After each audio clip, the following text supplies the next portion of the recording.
I'm a product of several worlds, right? And a few of them aren't even connected to this galaxy, but the ones that are here, I'm a product of both of these two worlds, specifically the industrial and the indigenous worlds, right? And so I have to be what I am. I'm a part of those two worlds. On Heart Jump, okay, again, the synthesizer is...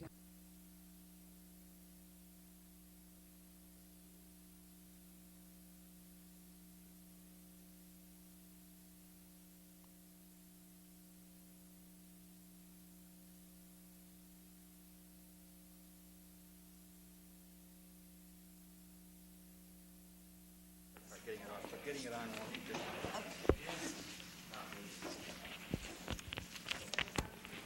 Oh boy, we even have Palatino. That's great. Oh, it's the most beautiful face. Yes, well, Herman, he's a good friend of mine, I suppose you know, so.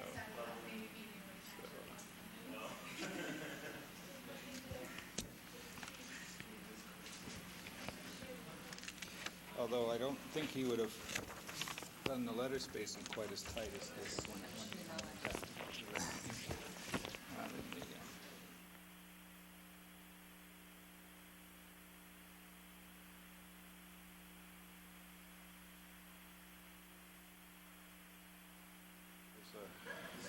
As soon as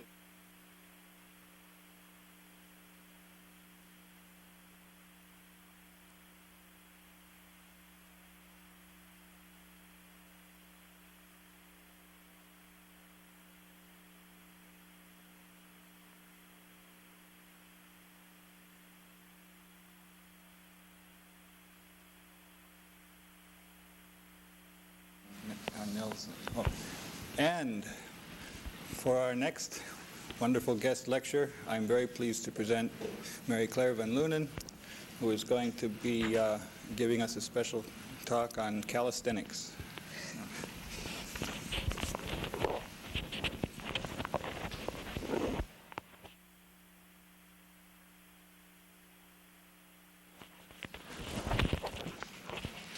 Can you hear? Okay. I want to tell you a story. When I was a young woman, I used to take the number 5 bus in Chicago, which left from the corner of 47th and Drexel. It was a very busy corner, had a newsstand and a drugstore, and it attracted, because it was a center for many buses, it attracted a bunch of bummy guys. They were actual out-and-out beggars, and then there were people who had things to sell. And the high-class people with things to sell would open their jackets and show you watches.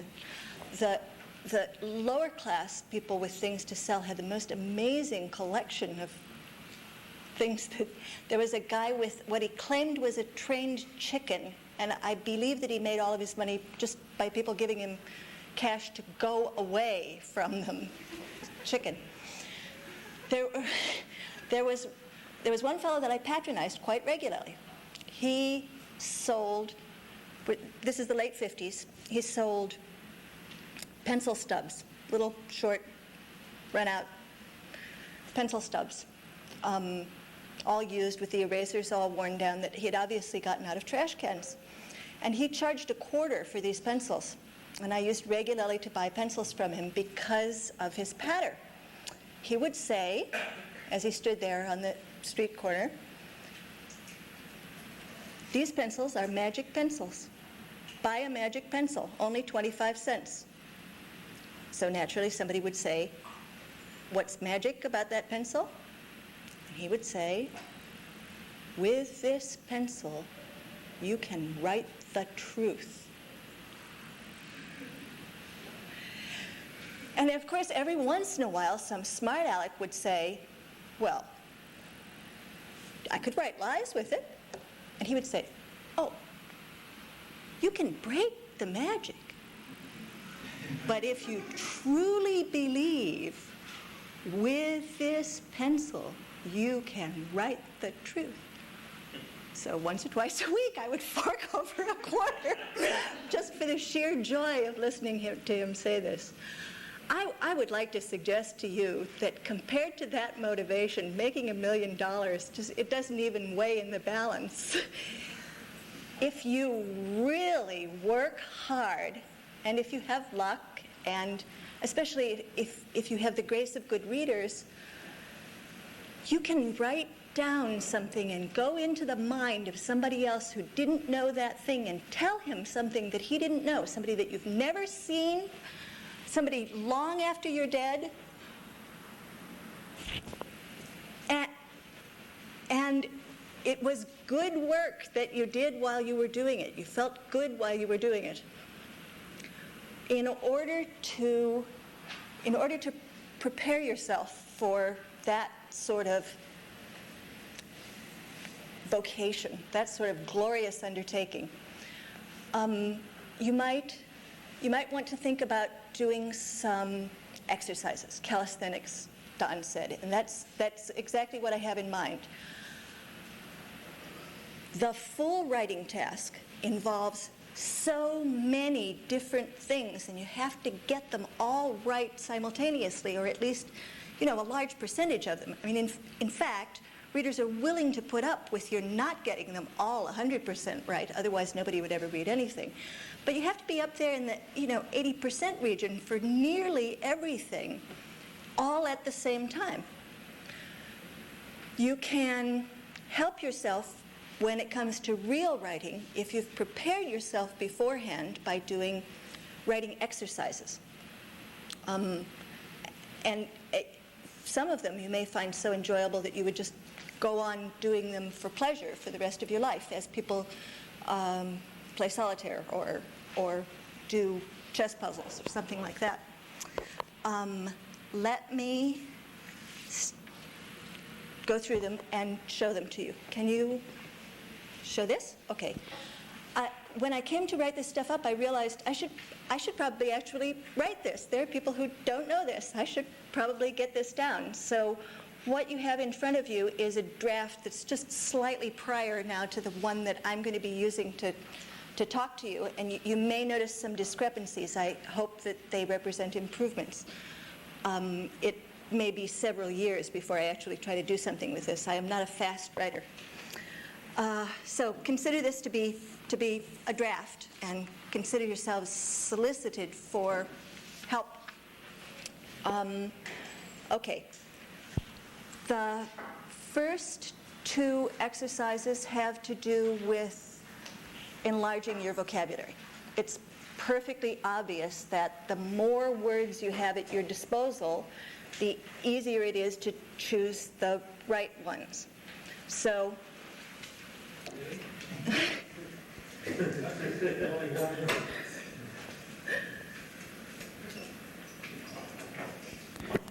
Are you saying it's easier to choose or it's easier to be right? It's easier to choose the right word. Sorry, emphasis on the right rather than it's easier to, yes. A classic exercise. Many of these are exercises that little Greek boys did 2,500 years ago. A classic exercise for enlarging your vocabulary is to take a passage and go through it, trying to hold to the original syntax as much as possible and swap out all the nouns, verbs, adjectives, and adverbs, swapping in other words. Just force yourself. It is also interesting as you do that exercise to notice what changes, what gets better, what gets worse, what happens to the tone, what happens when there is no synonymous expression at the same level of diction, so that you're forced to swap in a vulgarism or a hoity-toity word of some kind. The second exercise, popular in the 19th century, is to write a thesaurus entry. Choose a word, have somebody else choose a word for you, and then try to write out all of the associated words. You can do this exercise for a week, permitting yourself to free associate for a while as you go along. None of these is the kind of exercise that you just, you do and then you put aside you never do it again. These are all things that you impose on yourself, and you do them in order to make yourself think along funny lines or build up skills along funny lines that will come in handy to you later. Every good writer wants to have a couple of desk dictionaries, maybe an unabridged, at least one good thesaurus in each office that he inhabits. Another book that I would like very much to recommend to you is Sid Landau's, you get this? Dictionaries, The Art and Craft of Lexicography, published by Charles Scribner's Sons. It's a book about how dictionaries get made and how thesauruses get made. It tells you about the process by which they're put together. And I find that it's helped me to be a more intelligent user of dictionaries and thesauruses, since I have some picture now of how they're built. It's also well written and a lot of fun. The next set of exercises has to do with syntax at the sentence level. Most novice writers know that they have to work on their vocabularies. There are books, How to Improve Your Vocabulary in 30 Days, et cetera, et cetera. Word Power for Fun and Profit.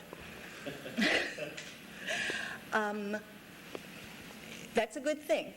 However, improving your syntactic armory is considerably more important, because actually most of the time you will probably be using your basic 3,000-4,000 words, but you'd like to be using them in sufficiently interesting combinations so that they keep your reader's attention. So it's really crucial that you build up your syntactic vocabulary, that you have as many kinds of sentences available to you as possible. I've been looking at your papers. I've been looking at your papers. One of the things that's hard is nobody sits down to write a boring paper. I mean, nobody sits down to write a paper that's syntactically impoverished, which is the way that English teachers describe papers with, not enough variation in syntax. What could a writer do to show himself whether he's using some sufficient variety of things in order to maintain his reader's interest? I did some experiments. I started on page 3 of everybody's paper. And, oh lordy, can you zoom in a little bit? This is real tiny. Then you can't see the edges, can you? Well, first of all, I just counted the number of words in the first 10 complete sentences on page 3 of everybody's paper, and then charted where they fell.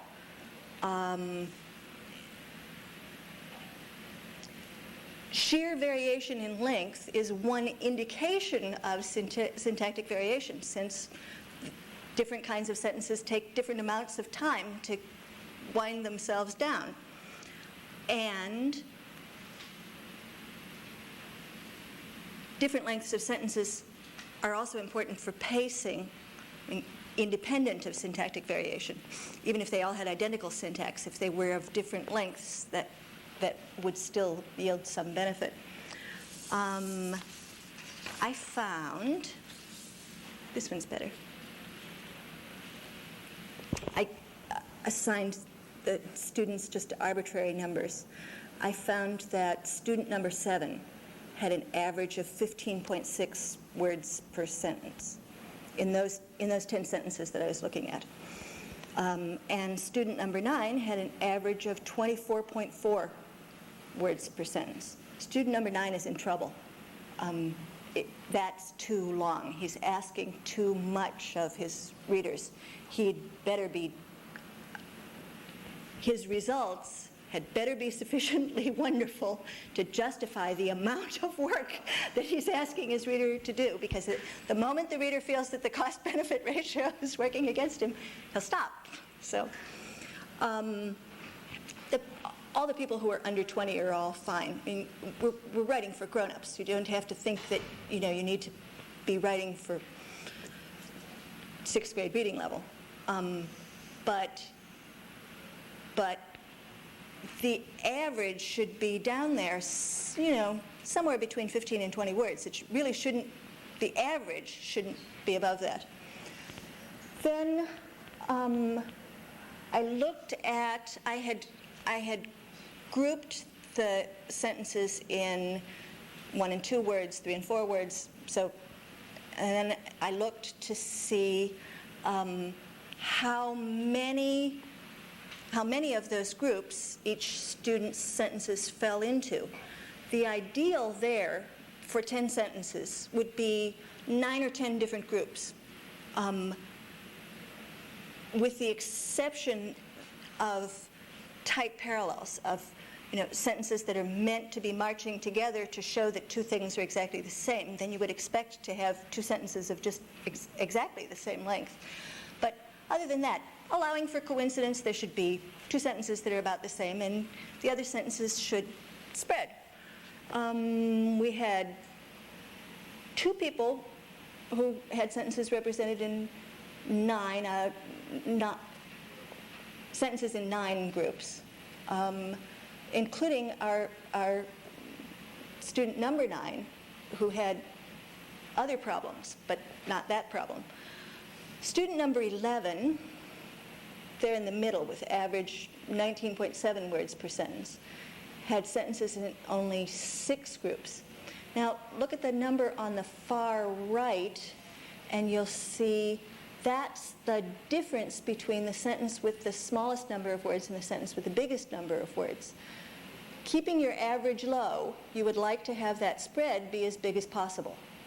You know, we could work out some sort of fancy weighting that showed what we want, but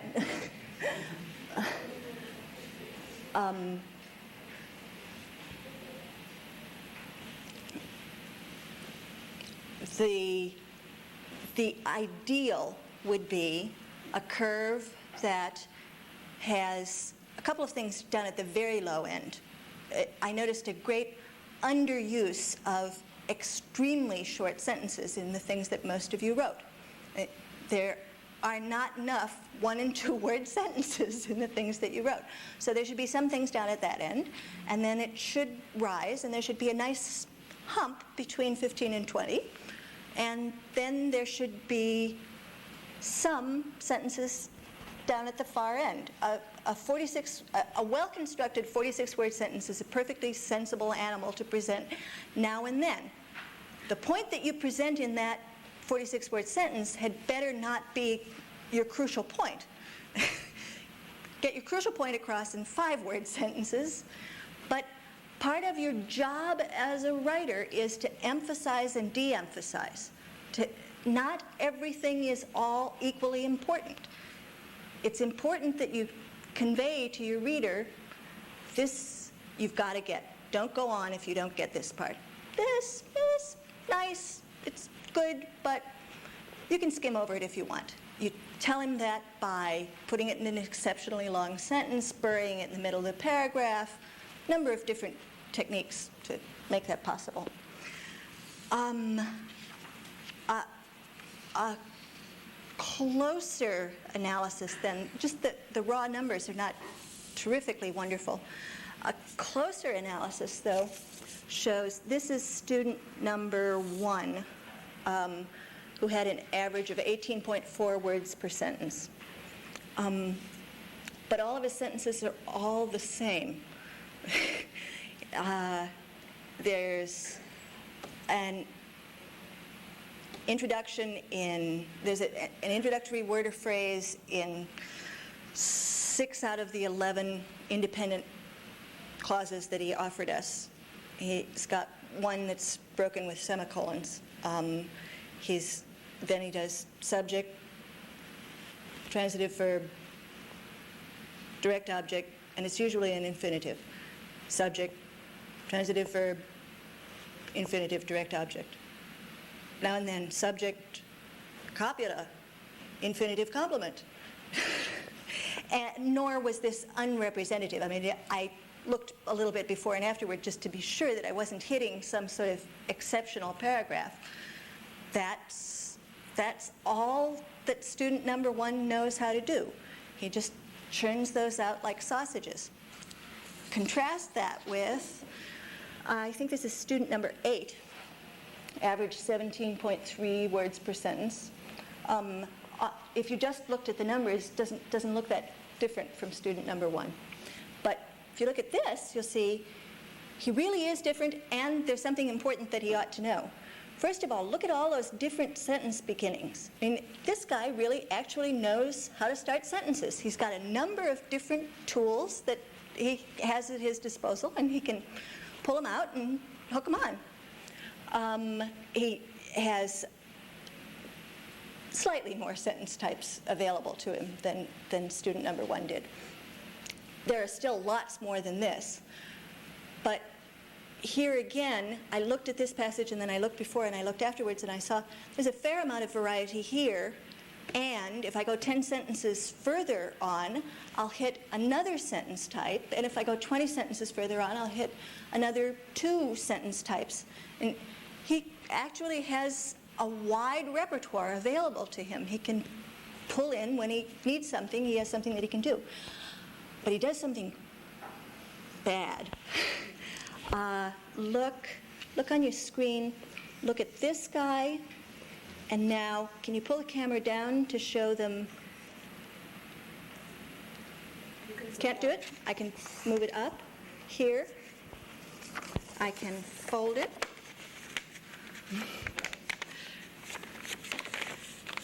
Okay. This is a fairly unusual construction. Full independent clause followed by a parenthesis containing a full independent clause. 3 sentences later, full independent clause followed by a parenthesis containing a full independent clause. Nor was there anything to link these 2 sentences together. They weren't meant to be echoing each other. They were making entirely different sorts of points. You want also to develop some sense of what's normal syntax and what's a little bit unusual. That's a sufficiently unusual construction, so you ought to use it once and then not use it again for a while, or your writing starts to look mannered and affected. But for my taste as a reader, not all readers agree with this, I would prefer to read something that's a little overwritten than something that's a little underwritten. If he has to make a mistake, that's the mistake for him to make by me. That's not uniformly true. You can't count on all readers feeling that way. So with that motivation in mind, now let me talk to you about some of the things that you can do for syntax exercises. You can do the same sort of transformation that you did with vocabulary on syntax. It's much harder, and it's a really good thing to do.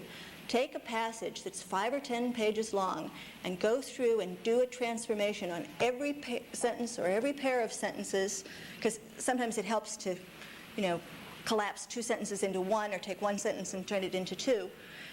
Change the syntax in the entire thing. Do that and do that and do that. Do it again day after day after day. And you will find that you develop syntactic muscle. You're able to bend the words around to get what you want across. 2, parallelize.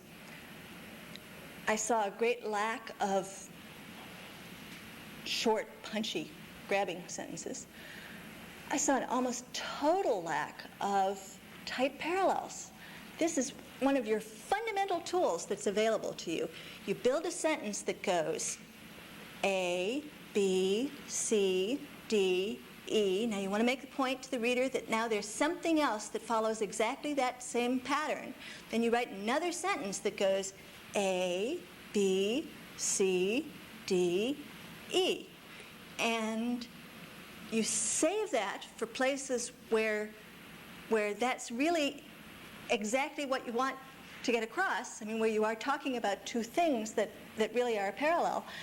But I have to admit that my understanding of what you're talking about is dim enough so that there may be places where I suggest that what you want is a tight parallel when that's an inappropriate suggestion, where you've merely misled me by the syntax that you have used into thinking that two things could be set up as parallels that actually can't be.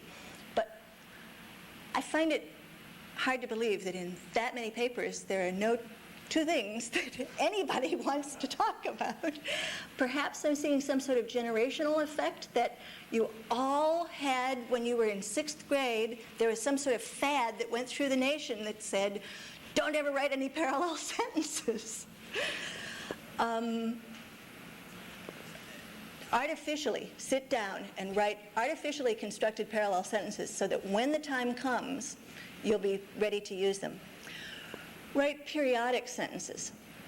This is not like writing parallel sentences.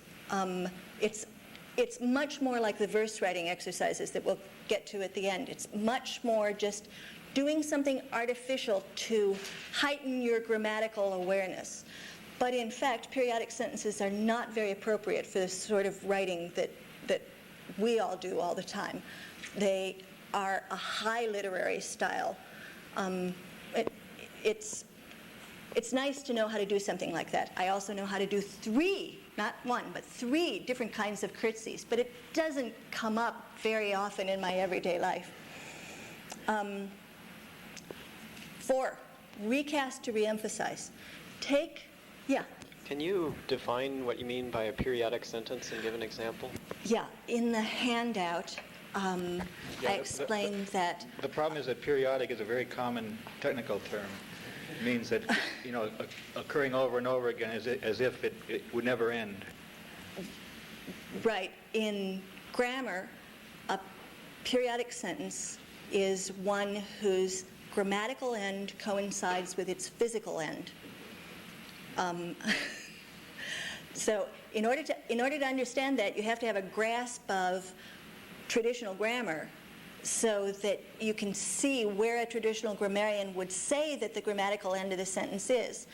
They're the sort of tucked behind sentences that are typical of high literary writing in the 17th century. If you go and read Edward Gibbon, you'll find 6 out of 10 sentences are periodic. The exercise says, rewrite a non-periodic sentence or pair of sentences as a periodic sentence. Okay, the traditional grammarian will say, this sentence has a full predicate, a transitive verb, a compound direct object. The verb is rewrite, the object is sentence or pair of sentences, and then there's an adverbial as a periodic sentence.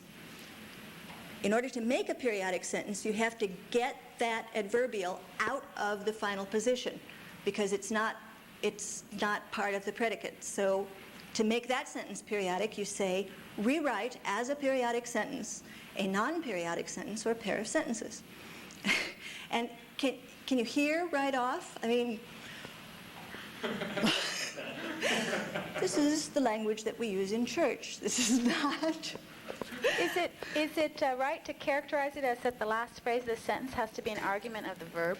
Is that what you're saying?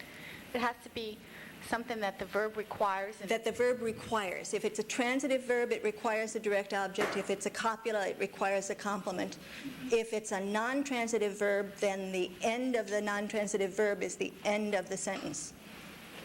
What's a copula? Pardon? What's a copula? A verb like to be, become, seem, appear, where the thing that comes after the verb links to the thing that comes before the verb. Okay, back to the exercises. Recast to reemphasize. First of all, this makes you aware that every sentence does have an emphasis in it. What are the emphatic positions in a sentence? No? Front and back, right. Especially word 2. Word 1 is often something that just leads in. word phrase, as we can see, the thing that comes right after as we can see is fronted, it's important. And the very end of the sentence is important.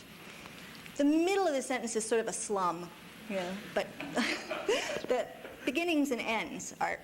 So take a sentence, take something out of the middle, move it to either end.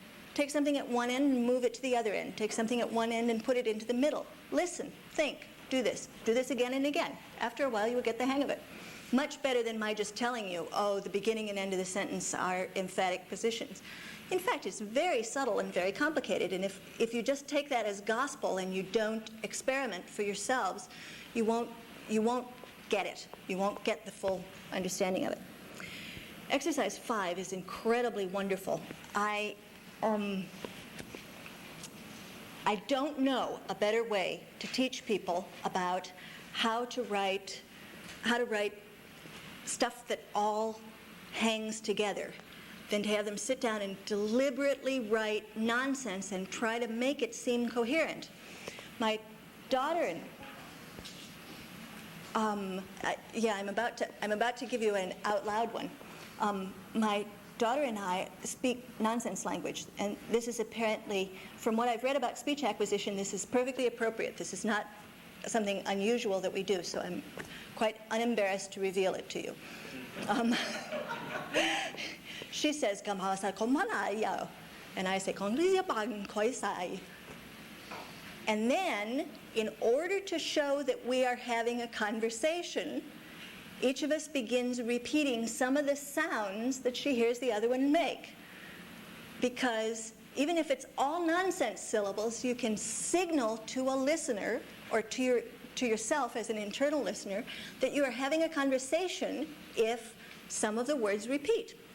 In the same way, if you sit and write nonsense with just, made up arbitrary nouns and verbs and adjectives and adverbs, how do you show that what you're writing is really sentences and really paragraphs?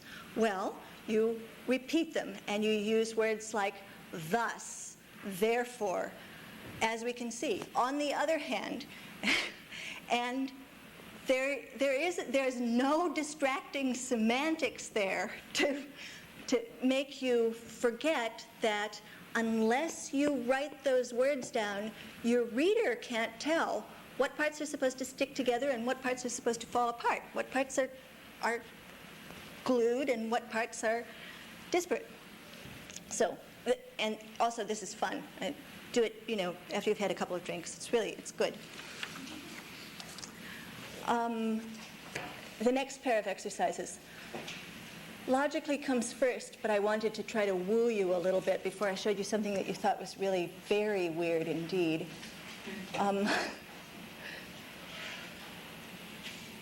Copy. Write out. Get in the habit. Copy something every day. The first exercise says copy in various media. And it's interesting and entertaining and informative. Take your hand and use your eyes and your hands together and copy something out. Try different ways of copying. Copy on a manual typewriter, copy on an electric typewriter, copy with the wrong hand, copy with the right hand, copy standing up, copy sitting down. Writing is partly a manual process. It is partly hand and eye with the brain in between, trying to get them to work together.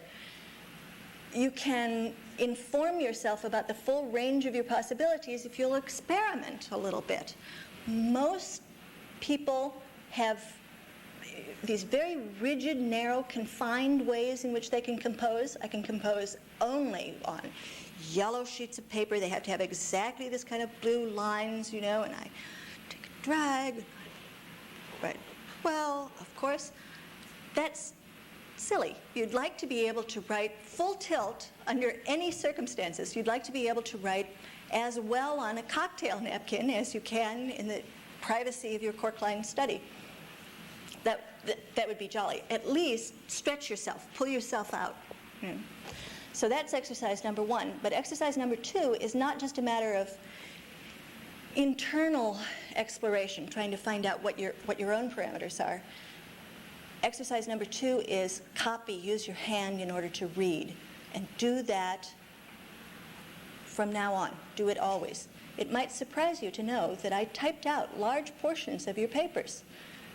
I need to get myself down to the point where my hands and my eyes are cooperating. I need to slow myself down to that level in order to see what problem is this paragraph meant to solve.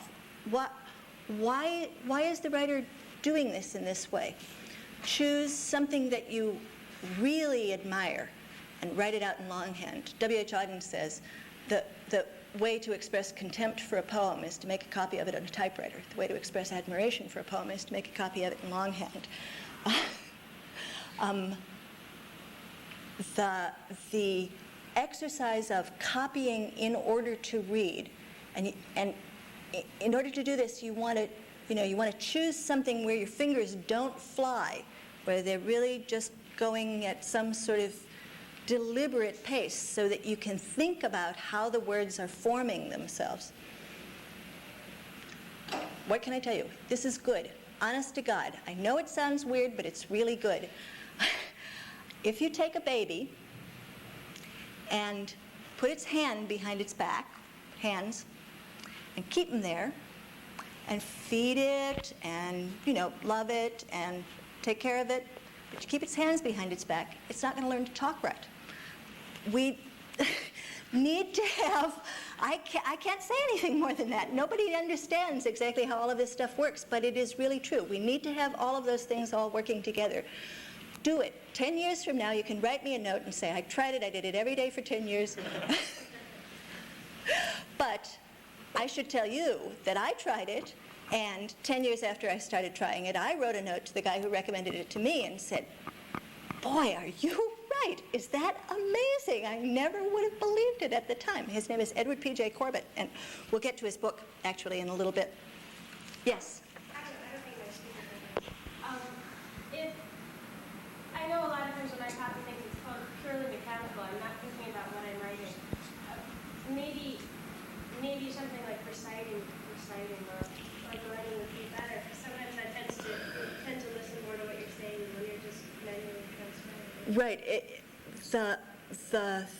The thing that slows you down to the point where you are able to read every word, if it's necessary to do it by writing with your wrong hand or by saying it aloud, whatever. But at least for me, if I were writing with my left hand, I'd be more concerned with the technical details of getting the S facing the right way than listening to what I was saying. I think it would make me listen to the thing any more carefully.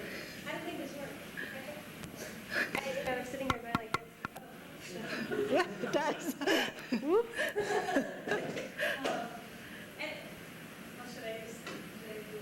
Do you see what I'm saying? I see what you're saying. Do the thing that makes it, do whatever the thing is that makes it possible for you to read it word by individual word. If it's reading it aloud that does it for you, that's fine. If it's, reciting it, that's fine. Yeah, I guess I didn't include in this list of exercises memorize, fill your mind with things that are worth carrying around with you.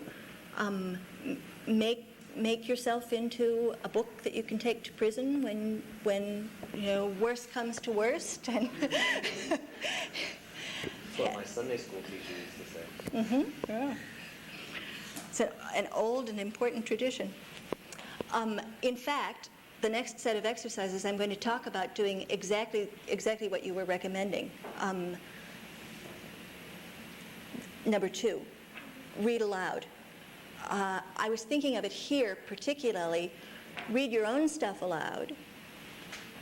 See if you can talk somebody else into reading your own stuff aloud for you. I used to do that for my students. When I was working at Yale, I had students who had never heard their own words read aloud in somebody else's voice. And they would come in and sit down, and we would take a paper cold, and I would start to read it aloud. And they could really hear. There's no faking it. There's no way to deceive themselves. You know, you get down to sentence 14, and I don't know where the emphasis in this sentence goes. So I read it one way, and then it makes sentence 15 come out like nonsense. So I go back and I try it with a different emphasis.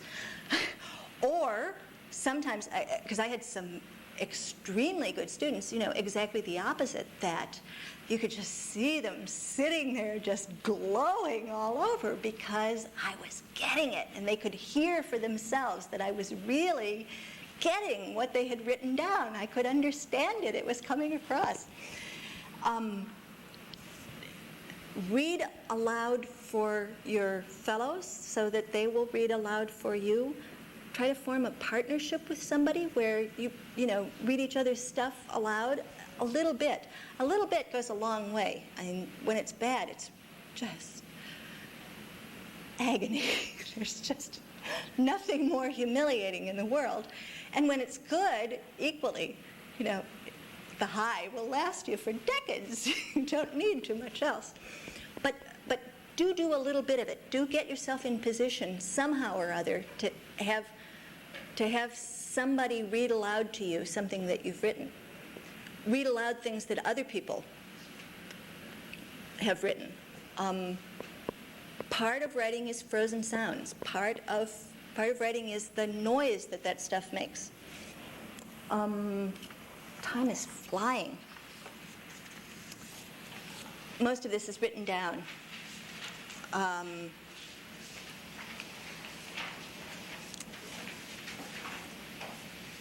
Compose with your eyes shut. Remind yourself of what it is that we get out of putting this stuff down. See how incredibly hard it is to try to figure out what goes next without the graphic assistance. Forster says, how do I know what I mean till I see what I say? Use the experience of writing this stuff down and then really for the first time enjoying seeing, oh my God, it's down there. I made it solid. That means I can manipulate it. I can fix it. I can fool around with it. This is the most forgiving medium known to man. I can just keep at it for a decade. It won't rot. It won't fly away. It won't. You can keep on working at it until you get it right. And that's because it's down there on paper. And you can see it.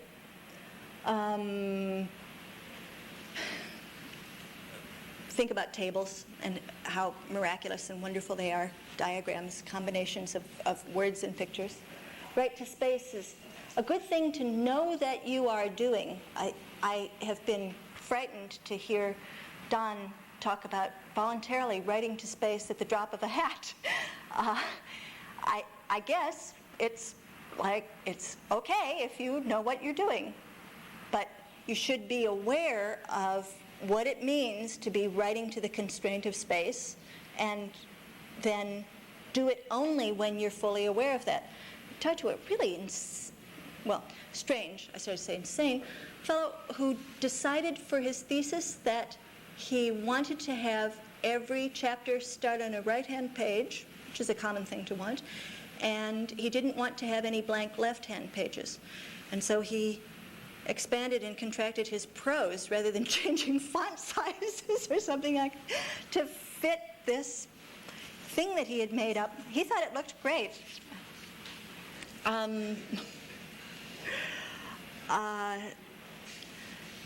Do exercises. These are all transformational exercises. Take a passage and deliberately make it sound pompous, deliberately make it sound vague, deliberately make it sound flighty. This is something that speech therapists do. I'm fascinated by the connections between writing and speech. Take a speech defect and exaggerate it, mimic it so that you can really feel with your mouth what it means to make those sounds wrong. Well, do the same thing on paper. If anybody has ever suggested to you that your writing is a little breezy, right? try to write something that just sounds so off the wall, so that you're conscious of what are the things that one does that lend themselves to that impression.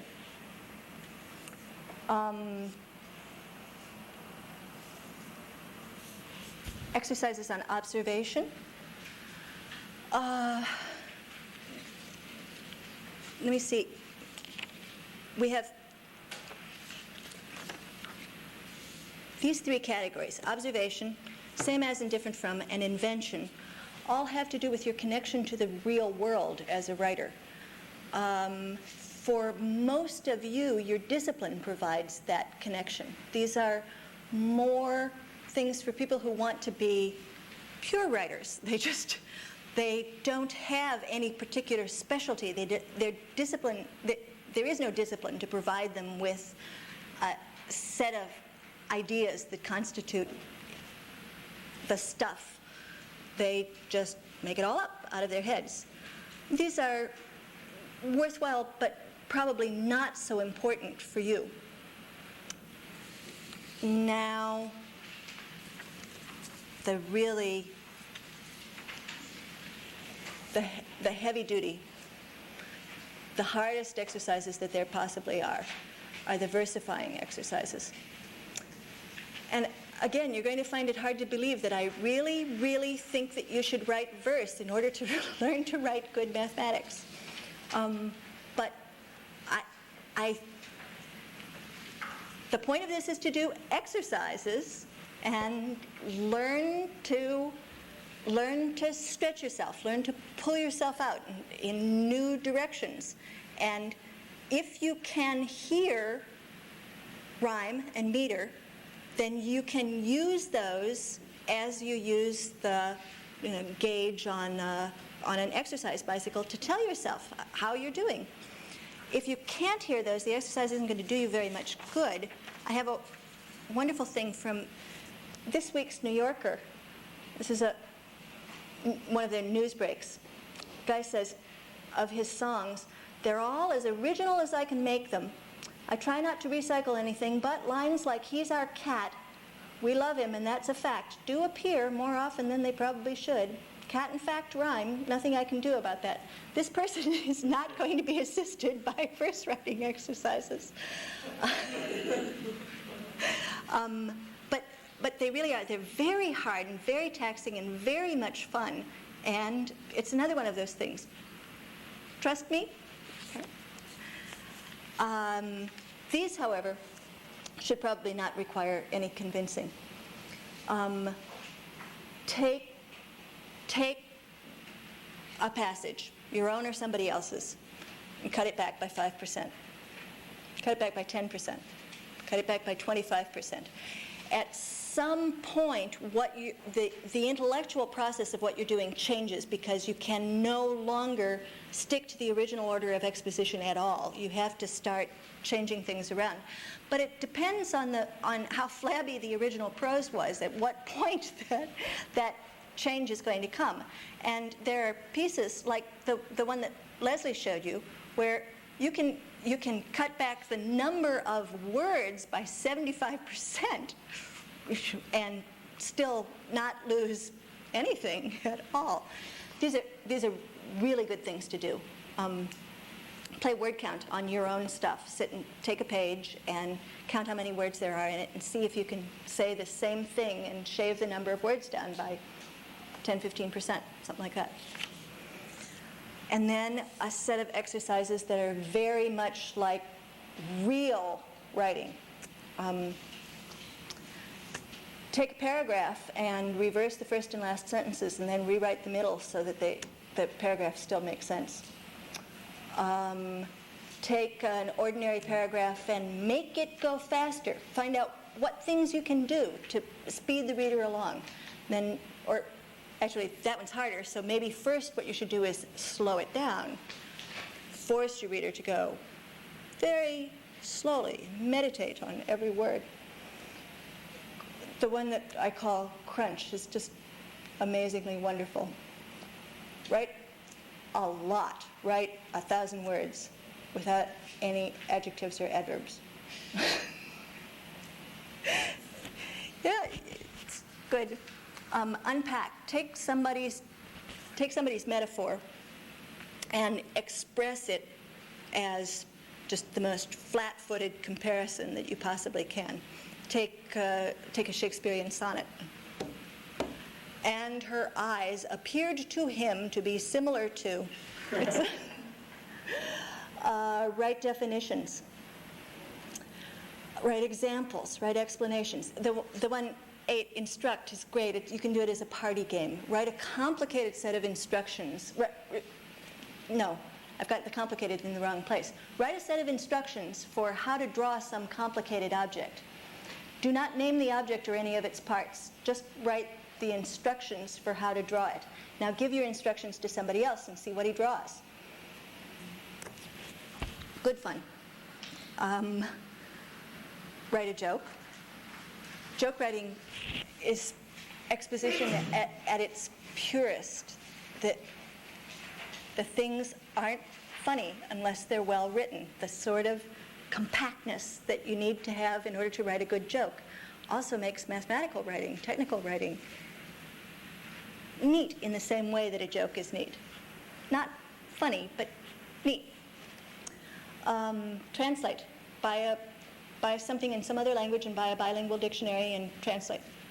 Just sheer exercise. Do Franklin's exercise. Take a passage, particularly take a passage that you admire. Take a passage from Don Knuth. Go through it. Write yourself little hints about what the arguments were. Scramble the hints all up, put them away for 3 weeks. Now take them out and rewrite the paper. Now compare what you wrote to what Don had written. Compare it at every level. See, what things he did better and what things you think you did better. And the last exercise, sit and write.